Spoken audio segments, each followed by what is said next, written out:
नमस्ते, मैं राकेश खन्ना मिराए एसेट शेरखान की तरफ से आप सबका कमोडिटी पॉडकास्ट में स्वागत करता हूं। आज जिस कमोडिटी की जानकारी देने जा रहा हूं वो है कॉपर। एमसीएक्स कॉपर प्राइस ने डेली चार्ट में negative close 200 day exponential moving average के नीचे और साथ में ट्रेंड लाइन ब्रेकडाउन दिया है, जिससे ये पता लगता है कि ट्रेंड बेरिश है।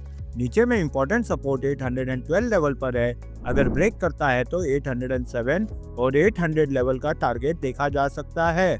ऊपर में इंपॉर्टेंट रेजिस्टेंस 823 लेवल, जो कि 200 डे एक्सपोनेंशियल मूविंग एवरेज है। अगर ब्रेक करता है तो ट्रेंड रिवर्सल हो सकता है।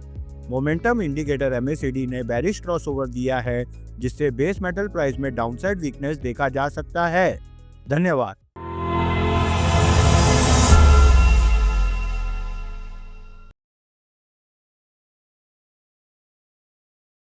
Investment in securities market are subject to market risks. Read all the related documents carefully before investing.